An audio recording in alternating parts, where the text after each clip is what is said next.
So my session is being able to still fulfill your purpose in a healthy manner, even though physical challenges can occur. The reason why I chose that, and we're going to talk a lot about hormonal changes, right?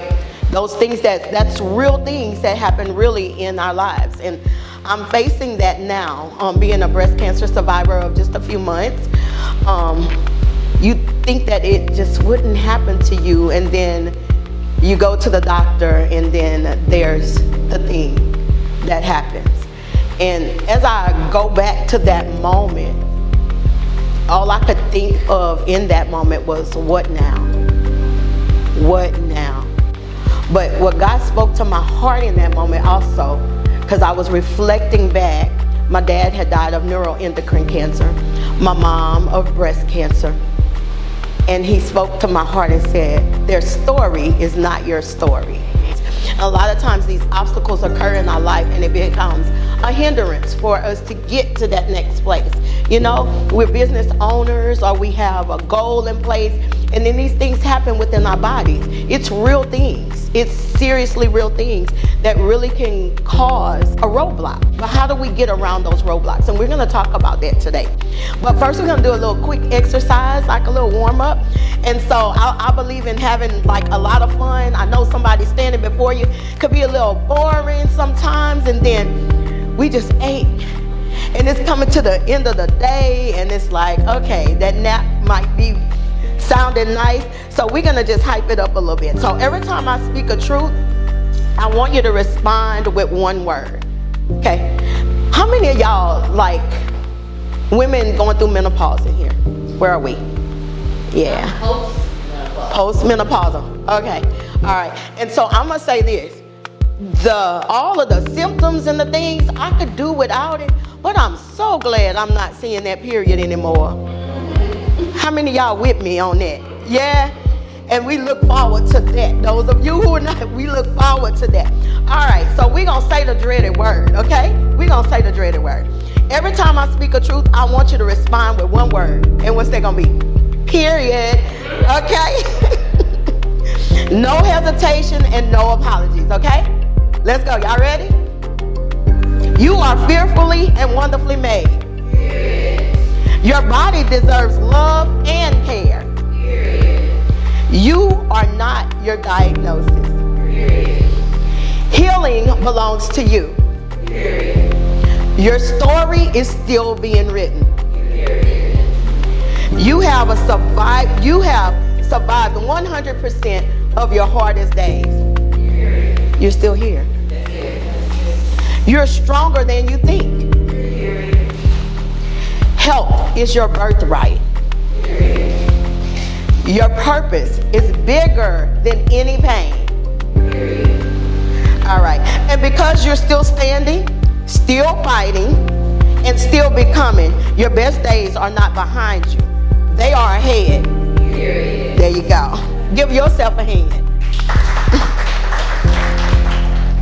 Do we have any breast cancer survivors? Anybody who have dealt with breast cancer? Praise God. But we know somebody who has, right?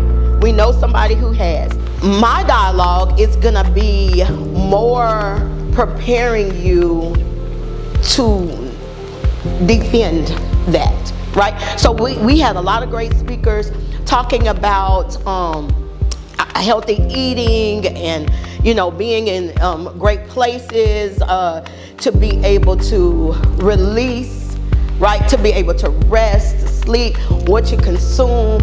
And so we're going to bring all of that home, right? So some of the common challenges that we find in our lives as we're approaching, you know, that 50 Great Club is we begin to have those mood changes. And sometimes we're really irritable. Sometimes we're short-tempered. You know, you notice that your attention span, well, your tolerance level for things seems to be a little shorter. We say, my patient's not made like that no more. Remember? Yeah.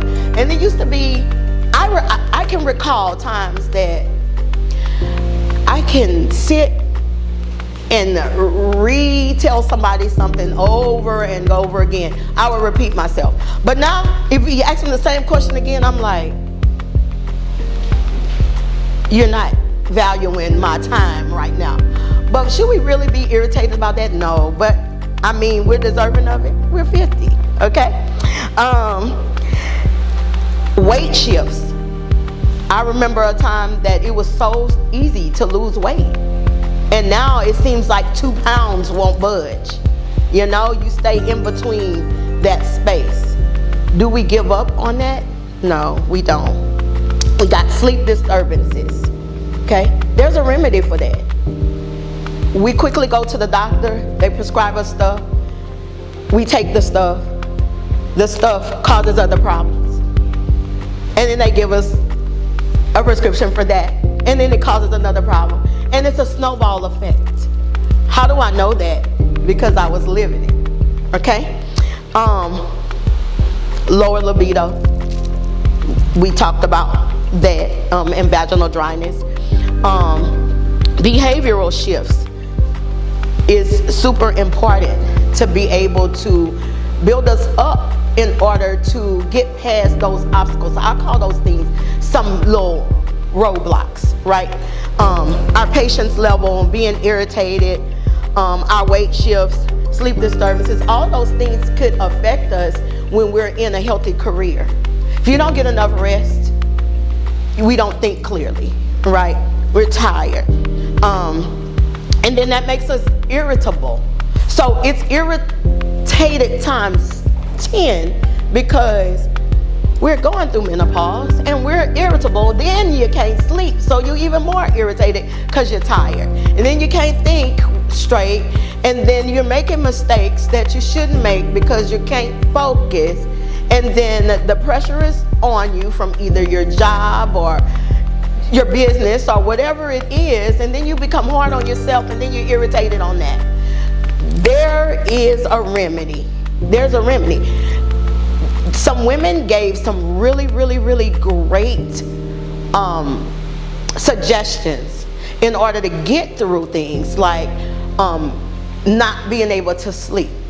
Instead of taking things to make us sleep that has, you know, all of these drugs in it to put you to sleep, why not rely on what God has placed in the earth? They have things, supplements that work together. It's just finding the right one. How do I know? Because I'm living it, okay? I went from almost supplement free to doing things that can help. Doing things that can help. I found regimen. I began to research. I encourage you to do your research. I began to read, learn more about my body, ask my doctor questions. And this is the part that some people are very uncomfortable with. If your doctor is not working out for you, fire them. They work for you. They get paid to take care of you. They get paid to talk to you. If your doctor isn't talking to you, find you a doctor that will talk to you. You are important. You are important enough for someone to sit, hear your challenges, and help you walk through what you're going to do about it. You should never leave the doctor not knowing what to do about your situation, right? But you should also be educated on what to do about your situation. Don't just hand it all over to somebody without you doing your own research. Ask questions, and sometimes your questions can save your life. I'm going to give you an example of how. I have a wonderful primary care. One simple mistake could have been detrimental to my life. I went in my chart app and I read over my paperwork. I read it, okay? And if I don't understand a word, I'm gonna look it up. And so I began to look up some things, and I'm like, wait a minute, does this mean XYZ?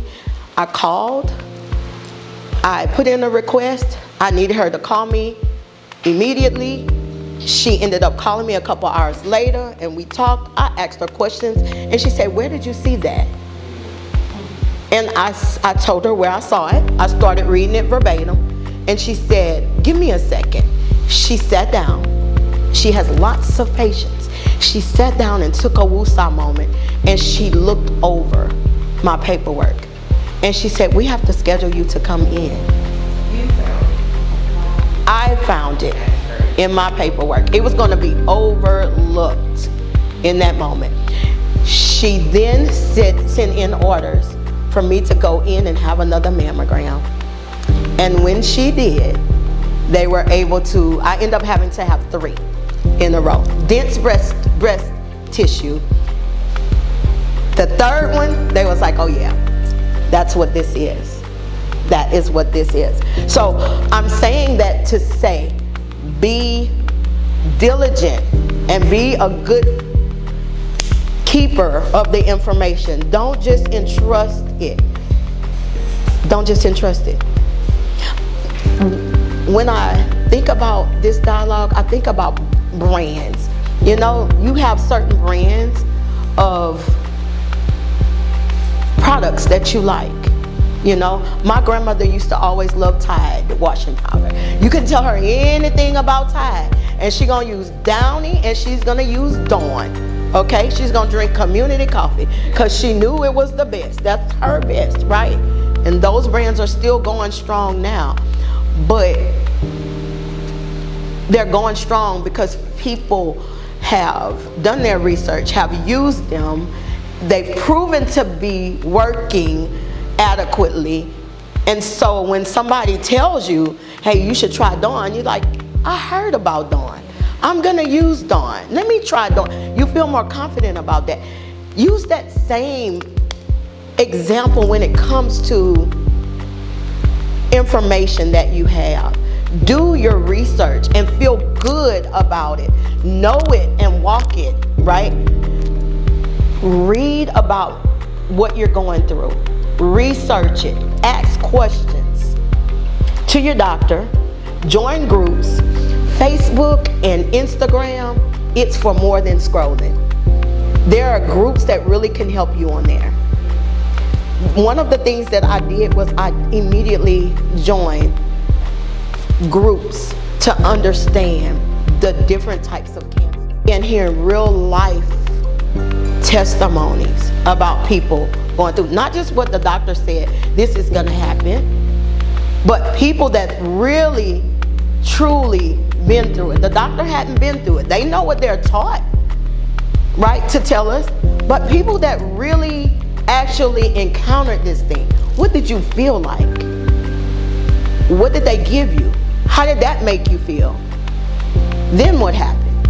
You know, I was able to know and understand what was gonna happen after having breast tissue removed and what I would feel like after that. If you have breast cancer in your family, anybody in your family, if it's in your immediate family, I urge you to go through genetics testing. It could be life-changing, okay? They're gonna give you a percentage of how probable. Sometimes that may seem scary to some people, but it's better to know than to not know. So you know what to do. Those things will prompt life-changing behaviors, right? You begin to eat different. You begin to be more determined to get rest, okay? Because you want to live and not die, right? My goal after this is for you to be in deep thought on how you're going to make that shift. Because the hormonal issues, we're going to have them. We're going to have the hot flashes. We're going to have the bloating. We're going to gain the weight. We're going to have skin changes. We're going to have all of those things. But what are we going to do about it? That's not final. It's not final. One of our speakers just stood here and said she was going to have brain surgery. And she no longer has to have brain surgery. She made a shift in how she ate. Stacy made a shift in how she ate, what she consumed in her body and her surroundings. It made a difference. All of the things that are in place is really for you to take advantage of. There's nothing wrong with therapy. There's nothing wrong with talking about. If you're not in a good space, there's nothing wrong with talking about it. If you can't afford to go on vacation, make a vacation in your home. Turn your cell phone off. Watch only what you want to watch. Take a couple of days that you may not leave the house, don't have to drive. Wear your favorite PJs. If you want to dance in your living room, dance, eat, prepare the food that you make Hawaii in your house. Okay? You have the power to do that. Faith and balance. Your relationship with God is everything. It's everything. In those moments that you don't know what to do or what direction to go in, I promise you, if you place your trust there, something's gonna change. I know it because I lived it. Family balance. The grandchildren. Anybody have grandchildren? They just make the world better. Your children, they make the world better. Nothing in this world like a grand. What my kids can't make me do, my grandbabies can. They the real bosses, okay? They're the real bosses. Improve your surroundings. I can't say that enough. Improve your surroundings. If you don't like the environment that you're going into to work every day, you possibly can't change the people. You can't change people and their attitudes, but you could definitely change your environment. You could do some things to make your work environment suitable for your peace. I bought a pink keyboard last week. Pink. I love it, and I have a pink keyboard. High five. Yes. I've learned to take the beginning of my day normally, and my husband would fuss at me all the time because I would hit the ground running. I'm forward thinking all the time, right? So I'm always that person that has to be doing something. So I get up and go to the restroom, do whatever I need to do, and I wouldn't go into the kitchen. I go straight into my office, okay? That's the downfall of having an office at home. And being a business owner and you could work from home, I go straight to my office and start working. And I had to think about it. I gotta take a moment to just inhale the day, you know, to woosah before I even start. And I began to do that. And then I would open my planner and I would plan the day out.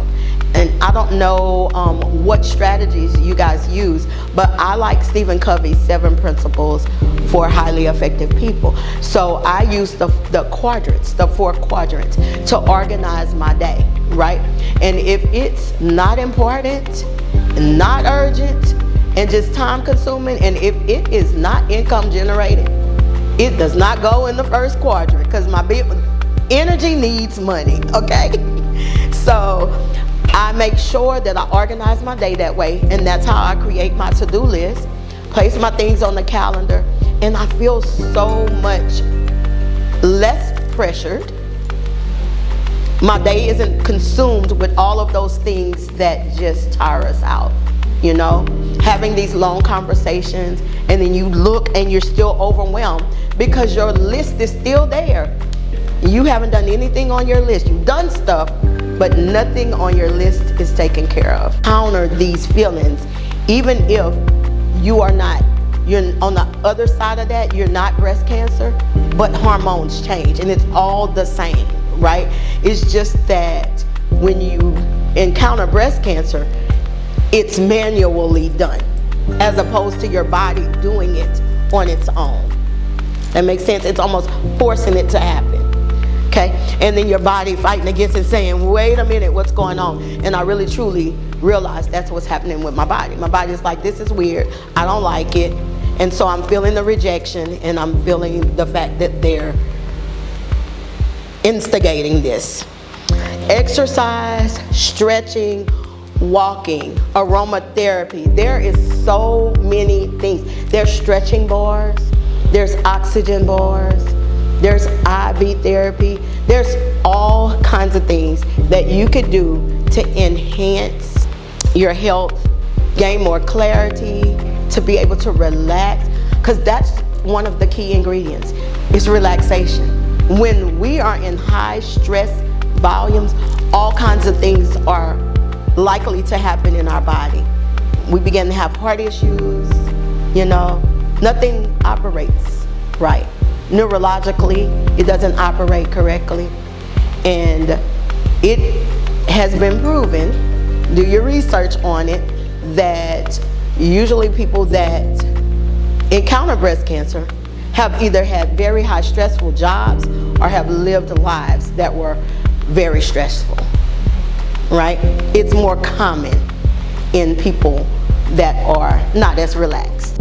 Make sure that you hire your doctor to be there with you. In my closing, that's super, super important. I want to leave on that note. Hire a doctor that's going to listen. It's detrimental. Attentive, and if they are quickly walking out the door and you feel like you don't know your doctor, you should be able to sit and feel comfortable and talk to your doctor. Listen, my doctor prays with me, okay? Dr. Russell, if you ever encounter this man, he is one of the most pleasant. I said that God sent me just the right doctors.